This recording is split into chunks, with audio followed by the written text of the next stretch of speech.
All right, so good evening, everyone. Please confirm that you can hear me.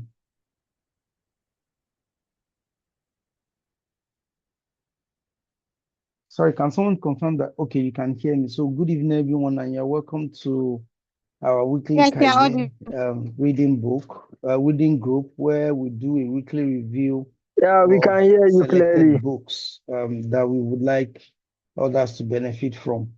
We have started reading some couple of books a while ago, and now we are reading Making It Big by Femi Otedola. The book is an interesting book. The book is sharing the real life situation and scenario about Femi Otedola and how we can learn from his life, from his journey in life. We have successfully completed the first section of this book, which was focused on in the beginning, and that has 5 chapters. Start small, keep dreaming. We move to lead from the front and then take a back seat. Then we reviewed self-belief is non-negotiable. We also moved to the chapter 4 or lesson 4, section 1, which was hire with caution and fire without regrets, where it told us why we need to enlist cooperation by engaging competent hands and how to boost our team. Under chapter section 1, we finished with create a warm working environment. And now we are now in section 2, which is tagged growth and expansion. Last week we reviewed know your markets. And this week, which is the 7th lesson, we'll be reviewing hone your USP like a maestro. That is, sharpen your unique selling point like a pro. And we have on the call today Oluwatoyin Ajala. She will be reviewing this with us, sharing her thoughts from what she has read. And then after that, we would open the floor for comment and insight from others. Tony, you have about 15 minutes to be about this review. So just go ahead. We are all listening and excited to learn from you. Tony, over to you. Thank you. All right. Good evening, everyone. Please confirm if you can hear me. Yes, I can hear you clearly. All right. Thank you. Good evening once again. I'm so sorry I can't turn on my video right now because of where I currently am. So tonight, I'm going to be doing a review on the book we've been reading for quite a while now, which is Making It Big by Femi Otedola. And a particular aspect I'll be reviewing is the chapter 7, which talked about how to own your USP like a maestro. While reading the book, one of the things that I was intentionally happy about was how that Femi did not make the book to be so ambiguous. I mean, they are not abstract, they are practical steps, practical real life experiences that he shared with us in his book. So that's one of the things I really, really love about the book. I mean, you can read it and then you are able to, as an entrepreneur, gain insights as to what your business needs and what you can do based on what he has done. That, okay, if I implement this, or if I implement better ideas, I would get this result because someone once walked in these shoes. So those are the things that make it really, really lovable for me. So, particularly on chapter 7, how to own your USP like a maestro, Femi Otedola began talking about how his venture, which is the Xenon oil, the Xenon petroleum, it was selling well in markets, right? He had big customers, he had people that were buying his products, yet he still wanted to gain entry into the bigger markets. And that just stood out for me that no matter how big your business seems to look like in your eyes, there's still need for more. There's still need for expansion. It can be better. It can be more. So it just pointed out to me that you don't need to settle for less. You don't need to settle for your current revenue that you're generating on a monthly basis, on a yearly basis, when you can still penetrate a bigger market to get more. And, he mentioned how that his aim to, attract bigger, profitable clients was not because of greed. And that was something I took note of, because when your desires are motivated by greed, the way you do things will be different from when it is motivated by desire to solve a need and then make profits. Of course, that's the sole essence of a business. You're solving the people's needs, you're addressing a problem, using your product to solve a problem, and then you are generating profits for yourself. So he mentioned how that the USP, the full meaning is the unique solution that made Xenon to be a bigger, venture in the fuel distribution sector in Nigeria as at that time. And even though he had competitors, I mean huge competitors like Total, Wando, and Mobil, he still needed to gain entrance to get bigger clients. Like I mentioned earlier, it was not comfortable with, oh, I've made these gains, I've gotten this number of customers, let's just stop there. He was still seeking for more opportunities. And one of his main targets was the Julius Berger Construction Company. And in that particular chapter, Femi Otedola shared most of the tips and strategies that he used to gain Julius Berger as one of their biggest clients, and one of it was sharing his unique selling proposition. He mentioned how that pricing was a major strategy. I mean, he said how that they had to reduce their prices so that those companies would check and then compare with their competitors and say that, oh, okay, Mobil is selling at this rate per barrel and Xenon is selling at this rate. Of course, people are more attracted to cheaper things, especially when the quality still remains the same. For instance, let's say I'm selling a product, someone else is selling this product, and then we are selling the same product here, but my price is lesser. People will be more Is it drawn only to me? buying from me because they realize, Tony's network is off. Can anyone else hear me? oh, can you hear me now? Hello? Yes, I can hear you clearly. You can hear me. I can hear you from my end too. Okay. Hello, Mr. Kazim, can you hear me? Yes, I can hear you. You can go ahead. Go ahead. We can hear you now. Oh, Yes. okay. So I was talking about that Femi Otedola mentioned that pricing was a unique strategy they used to gain the Julius Berger Construction Company. And then he mentioned how that if your prices are quite affordable, and then you don't compromise on quality, you'll be able to attract more customers to your business. You would have something that can make you stay afloat in the business better than your competitors, as long as you don't compromise on quality. And then he went on to mention of how that there was prompt delivery and efficiency in their services. There are some businesses that when they in their operations, to get across to them will be a difficulty. Like, I need to also supply now, and then you're not able to reach anybody. And before you're able to get back to them, the customer would have looked for an alternative. So Femi Otedola mentioned how that they maximized delivery, like quick delivery. Before you ask for a product, they are ready on ground, ready to deliver the product to their customers. And then he mentioned a key thing that really, really struck me, and which was customer relations. I could really relate to it because I've been in a place where I wanted to purchase something, and then the person I was selling was being rude. I mean, I needed to buy something. I was just like, go and pick it there. And then I felt like, oh, you should have at least stood up to pick it up and then give it to me. I don't have to go through the stress of trying to search for what I'm looking for. I gave that illustration, even though it's on a small scale business. But that's something that matters even in business, both large scale and small scale. How you're able to relate with your customers, it will determine if you'll be able to retain them in the long run. It's possible to attract a lot of people to your businesses, but then how you treat them is as important as what you're selling itself. When people see that they are treated well, they would want to come back. They would want to come back. And then, one other thing that Femi Otedola did that was a key takeaway for me was he was invested in his employees. He mentioned how that he had to train his employees on how to attend to customers, how to manage relationships, how to retain relationships.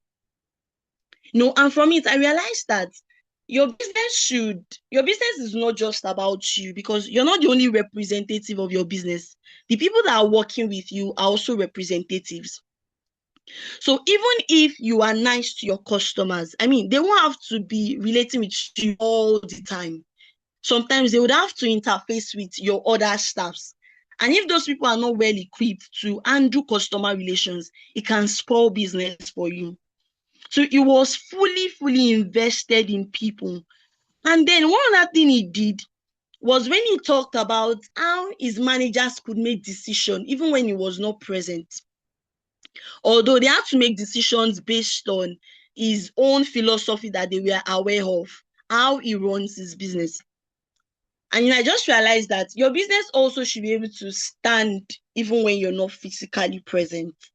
And I feel like even as entrepreneurs, if I'm not present, like physically, although you have to present your businesses here, but on occasions when you're not physically accessible, people that are there should be able to run things for you in the background, and your business is not collapsing because of one mistake or anything. So he mentioned a lot of things that had to do with how to retain customers, how to gain, entrance into the bigger market, and be able to retain the people that are buying from you. That's the unique selling proposition. So he talked about how that in whatever business you're doing, find a unique entry point. What do you have? What does your business offer that other businesses do not offer? What is that edge that your business has over your competitors, such that if they come to say, I need this product, and then they're trying to figure out where to purchase from, your business can be the first thing that comes to their mind. Not only because of low pricing, your quality also matters. Not only because of your quality, your customer relationships and retention matters. And not only by that, your branding too. He talked about that your business should be in people's faces. He mentioned the logo they used, the color, the intentionality in the color to appeal to people's, aesthetics, the intentionality in their trucks, their cars, and everything they used for delivery. So your branding also matters. And recently I realized that I've been seeing some companies that use people like in social media influencers and actresses as their brand influencers. And it was by reading this chapter of the book that I realized that it's a business strategy. Most of these businesses that do it this way are using it to attract people. When you see your favorite actress on a billboard advertising for a particular product, you are already attracted on a first glance. So you are able to know that, okay, this is what appeals to people's taste, and then you apply it as a strategy in gaining their trust and then getting them to be your long-term customers.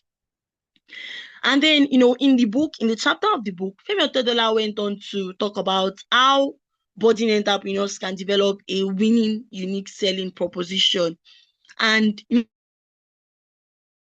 first of all, you agree with him. He said a three major thing that you should not neglect: integrity, secondly, integrity, thirdly, integrity. Because integrity is how people would perceive you in the long run. How they know that you can stand on your words and you are reliable, you're dependable. In the earlier pages of the book, he mentioned how that even in their delivery, I talked about that earlier, that there was quick service in it. So when people needed them, they were always on ground. It's not like someone is saying, oh, I need you to deliver so quantity of fuel or diesel to my industry now, and then it's taking too long to deliver. A week, we are still calling the people in charge up and down to locate them. That's a negative impression about the company.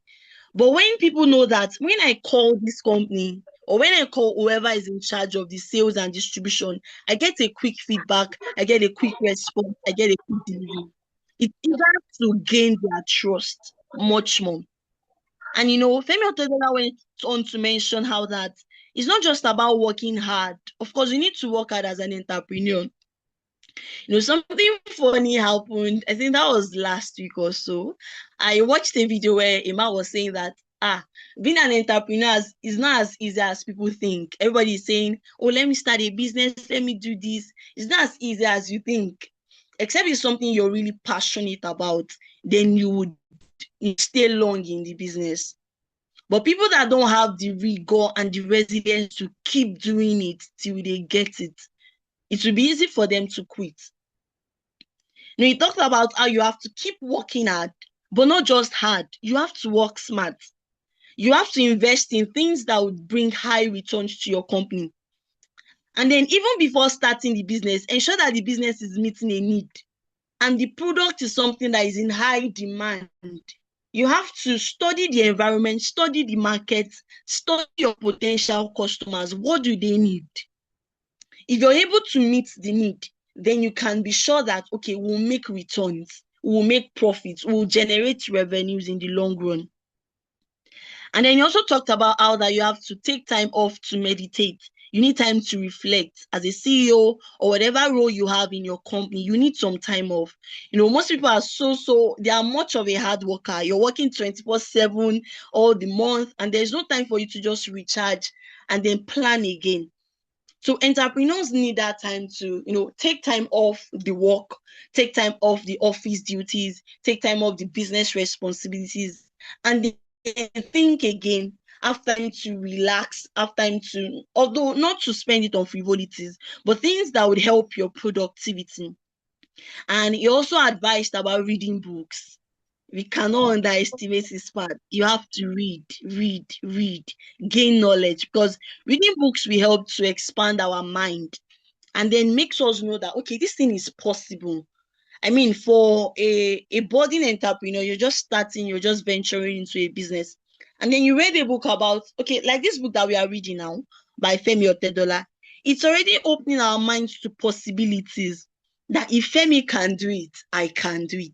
If Femi can do it, we can do it, right? It doesn't make it look like, oh, it's a far-fetched goal. It's something that is possible. And lastly, he talked about how you have to capitalize on opportunities. You have to be able to recognize opportunities when they come and maximize it. Don't let your business just be there and you're okay with, okay, we have so number of customers and that's good. No, that should not be the end. We should seek to scale up. We should seek to expand. And I would round up by saying that, identifying your winning USP, which is your unique selling proposition, is very important for business survival and success. You need to have an advantage that you have discovered that is what competitors don't have. And yes, I just remember one thing that I mentioned. You should not be predictable. People should not know everything about you. I mean, you want to work on a new product, you don't have to share the idea to the public at first. Work on it silently so that once the product is released, you're able to, people are surprised and like, oh, this thing is new. They want to try it out. Although it also has a two sides to it, the part of trying to create expectations and also meeting the need. But then you have to be strategic about it such that, there are times that when you review a particular thing you want to do, you are competing with other industries, bigger industries. They can see it and then use it to your disadvantage. So you have to be unpredictable and then own your USP as much as possible. Brand your brand your business very well. Position your company the way you want people to perceive it. Build a perception in the mind of people. Let them look out for your product at all times. So I think I'll be dropping the mic here. It's already time. So thank you so much for for the opportunity. Thank you so much, Tony, for the fantastic review. Somebody dropped in the chat that he loves your review, and I joined him to say exactly the same thing. Your review is so fantastic. Thank you, and we really appreciate this. We open the floor for comment from Thank others. you. While I'll just start sharing some of my thoughts, but please, if you have any comment, feel free to raise your hand, and then I'll call you. For me, because this book was written by an entrepreneur, a lot of us may be thinking that it is only applicable to entrepreneurs, right? But from the example that Tony cited, I think it was Malik, one of these influencers, and he said that if you think everybody must be entrepreneur, that something like that, that you will really struggle with life if you believe that. So the meaning is Yeah. that what I'm trying to drive at is we should also look at how this is applicable to us that are not owning businesses. For individuals, what are your unique selling points? What is that thing that people hardly get every other place or any other person? They hardly get any person to do it other than you. Things that when they have and they think about, the only person they remember is Toyin, is Kazim, is Abdul Ghaffar, so what are your own unique selling points?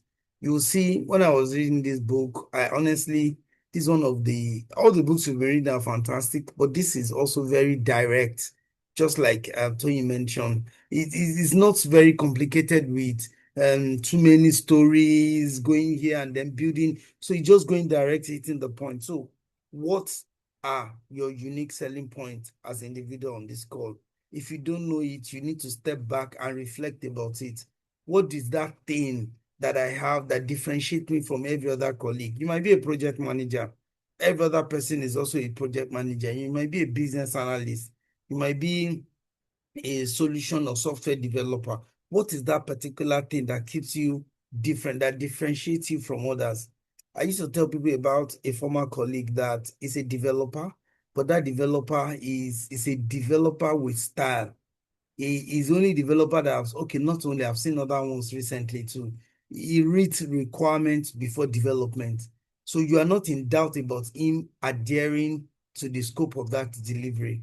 Okay. And when you find faults in his code or you find deviation from requirement, he feels pain. He feels personally hurt with it. Why? Because he believes that is my unique selling point. I don't want anybody to find fault in my code, right? And then he quickly fix it and apologize. All those things. He sees it as, this is me. I don't want others to see me like that. So what are your own unique selling points? He told us about how he won the deal with Julius Berger, right? It was a perfect negotiation. He gave them a contract and won another bigger contract from them. He said Julius Berger was consuming close to 1 billion naira of diesel on a monthly basis. It's not a very big contract, is that? Do you understand? And I got to a point, he moved into trade by barter to tell them, I will supply you diesel, don't pay me, use my diesel as a payment for the project you're doing for me. All of this is telling us that if you have good, unique selling points and you have given people comfort and people see you as a value add in their lives, right? You can negotiate better. You have bragging rights. I joke with some of friends and family that some people, when they see a lady or they see a guy, they keep complaining, I don't like her, I don't like him. And I keep saying, you yourself, do you have a bragging right? Do you think you have that right to say, I don't like someone, if you in any way have anything likable about yourself, right? So we truly need to look at it. What are my bragging rights? And those bragging rights, you can bring it to the table of negotiation to win bigger deals. That is another thing I learned. Another thing I learned from this particular review is how he was telling us to reflect, to step back and rest. I have a lot of personal problems with this. I'm always believing work, work, work, work. And I have some other colleagues that will take out time, rest, have fun, and refresh and then come back. This is to tell us that despite telling you to work harder, work smarter, it's also emphasizing the fact that you need to also find time to rest and reflect. He even gave an example, 30 minutes every day can be something you can start with, right? So for us Muslims, we have a couple of things that we do that can help us like that. So everybody needs to find a way where you just stay back and just reflect, spend some time to revive your energy. This has been a very good review. Tony, I want to thank you for the opportunity you gave us. You said we gave you opportunity, but I also want to thank you for the opportunity you gave us at Kaizen to review this book with us. We're always open to people to review for us. If you are interested in being any of our reviewers, you can reach out to myself or any of the admin team via WhatsApp. The only thing we just need your name and your picture so that the flyers can come. Next week, we'll likely be doing our game night. Because that will be the first Saturday. We'll be doing our game night. And then there's something also loading that we're looking at launching very soon because we believe in people learning and sharing their thoughts from experience. I know we'll whet your appetite about it and launch it when it is time. We want to thank everybody. Don't forget to join us on our WhatsApp group. Don't forget to follow us on our social media handle. With this beautiful project, our YouTube is still very low. Our followership on Instagram, on Facebook, on LinkedIn, and all of those platforms that we have. So please feel free to showcase this and share it with families and friends. We'll see you again next week where we'll be discussing, we'll be doing our game night. I'll be happy that you join us again. Thank you so much, everyone, and have a wonderful night. Bye-bye.